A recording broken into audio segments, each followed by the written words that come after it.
France Plus aujourd'hui nos amis Lucien et Patience. Bonjour. Alors on va zoomer un petit peu sur les événements terribles qui ont eu lieu il y a quelques semaines au Congo-Brazzaville et à Brazzaville même, cette explosion épouvantable qui a tué des centaines de personnes. C'est un événement qui a secoué l'opinion publique de toutes les communautés africaines de par le monde, je crois évidemment la communauté congolaise au premier rang, qui est un peu passée inaperçue dans l'opinion publique française parce que période électorale, on parle de beaucoup de choses, mais c'est un événement sur lequel on veut revenir avec vous aujourd'hui parce que vous organisez une journée de commémoration pour les victimes. C'est une journée de retrouvailles qui est organisée à partir de midi, donc il y a une réception de la communauté qu'on a voulu ouverte aussi justement culturellement sur la communauté française. Sur la ville même, sur toute la ville même. Et donc il y a le repas traditionnel, il va y avoir la musique. Je vais chanter quelques morceaux et puis la soirée va être animée par le DJ. Il faut savoir que Lucien est quand même un grand acteur de la vie culturelle aixoise, il anime beaucoup de choses. Patience, bonjour. De manière beaucoup plus sérieuse, vous êtes directement concerné par ces événements tragiques.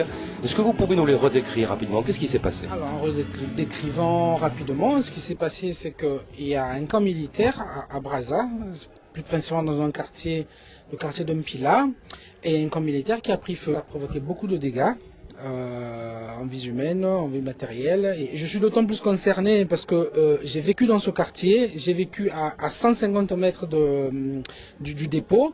Donc mes parents sont concernés, mon père s'est blessé, ils ont perdu leur maison. Moi personnellement, il a fallu que j'attende 4 voire 5 jours pour que je reçoive des coups de fil des amis pour me dire qu'est-ce qui se passe au Congo-Brazza. C'est-à-dire qu'ils n'étaient pas du tout au courant alors que je m'enfondais dans mon coin. Ça a dû être terrible, cette attente d'information. Ça a dû être terrible, d'autant plus que le matin, j'avais aucune nouvelle. J'essayais de joindre la famille sur place et personne ne me répondait. Mon seul souci, ma peur, c'était qu'il soit plus en vie.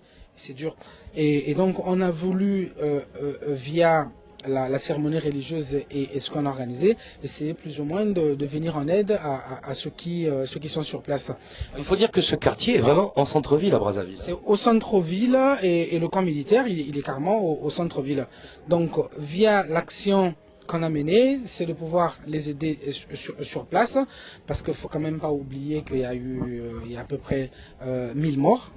C'est passé inaperçu comme vous l'avez dit. C'est considérable. Voilà, 1000 morts, et il y a des centaines et des centaines de déplacés qui sont sans abri aujourd'hui, qui ne savent pas où mettre la tête. Si on peut avoir des dons, pour pouvoir les envoyer sur place et aider la population, ça serait une très bonne chose. Alors, vous allez nous expliquer tout ça au niveau des associations. Alors Lucien, comment sont organisées les associations congolaises pour les gens du Congo-Brazzaville, comme vous deux? Comment ça fonctionne ici en Pays d'Aix? Quelles sont ces associations? Comment est-ce qu'on peut vous venir en aide? À qui contacter pour donner les dons, par exemple? Les Congolais sur Aix sont un peu livrés à eux-mêmes. Donc c'est vrai que nous avons certaines communautés qui ont des associations qui sont très très marquées, présents sur Aix, mais les Congolais, ils sont un peu discrets. Voilà. Ils sont trop discrets alors qu'ils ont beaucoup de valeurs.